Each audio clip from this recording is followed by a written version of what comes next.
Ash Sarkar has appeared on Sky News up against one of the least coherent Tory MPs. Now, that's a pretty challenging title to get because the competition is tough. It's Andrea Jenkins. In my Red Wall Northern seat, they don't buy the net zero. To me, if it's not only the freedom argument, it's the economic argument. To me, people were told what to do in lockdown. We shouldn't tell them how to heat their home, what cars to drive.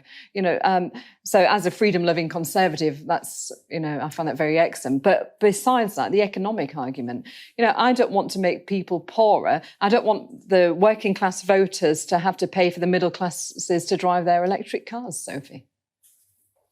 Yeah, I think that's a load of nonsense, really. I think the thing that people care about is cost of living, and a lot of these green measures would make things cheaper. If we had an adequate insulation program in this country, we've got some of the leakiest housing stock in Europe. That would bring down people's energy costs. But insulation's not the same as green energy. I listen to you very patiently, so you've got to listen to me now.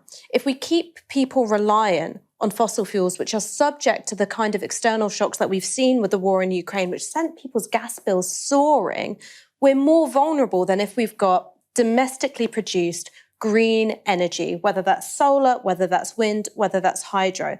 There may need to be some nuclear capacity so that we're at that base load, but I think that we can be moving a lot faster to have a decarbonised energy grid than we are. And the thing which winds me up is that we've had a decade of wasted opportunities. We had interest rates at historic lows. It would have been very cheap for the government to borrow. But then Liz Truss and Kwasi Kwarteng crashed the economy into a wall. And now it's going to be a lot more expensive to do those things. We keep kicking the can down the road. We keep booting this problem into the long grass, hoping it will get better, and it won't. And the thing about cost of living, that's going to get worse with climate change. Obviously, that was incredibly well put, right? Especially this idea, if over the last 10 years, what we'd have done is use those sort of record low interest rates to fund the insulation of millions and millions of homes, then we would have been in a much, much, much better situation to deal with the cost of living crisis when the price of oil went up after Russia invaded Ukraine. Now, that's also just talking about, the money in your pocket, right?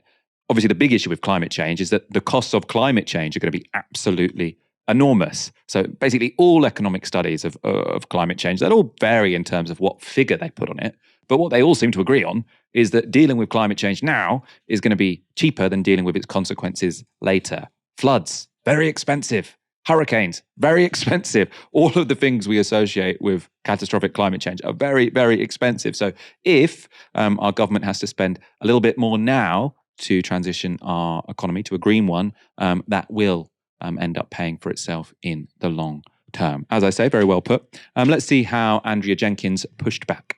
What did the Labour government actually do in this area? They was in power for more than a decade, so I have to disagree with you there, Ash.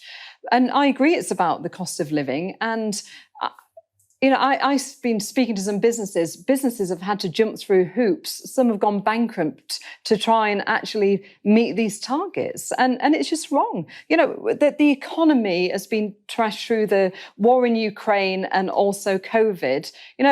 We actually need to... And your last party leader. Oh, no. Come on. No, you cannot say that. She's actually been proven right with her economics, actually. But also, the country and globally have been through these unprecedented times. You've got to allow the country to recover economically, and you don't do that by actually putting more measures in place that make people poorer and actually where they've got to change the heating system, change the cars. I've got nothing against actually looking at different resources, because to me, for energy security, that's so important. Quick thought, Ash, because we're running out of time. Very quickly, we're seeing the impact of climate change on food prices now with olive oil and tomatoes. That's going to get worse. And unless Britain does absolutely everything it can to reduce its share of the carbon budget, we're going to see that get worse. Now, we played that clip to the end because I wanted you to see, Ash Sarkar's very considered point that ended the debate. But I actually do want to focus on something else, which I found a little bit more entertaining. Her facial expression when Jenkins said this about Liz Truss.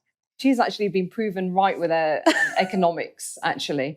But also, you know, the country and globally have been through these unprecedented times. You've got to allow the country to recover economically.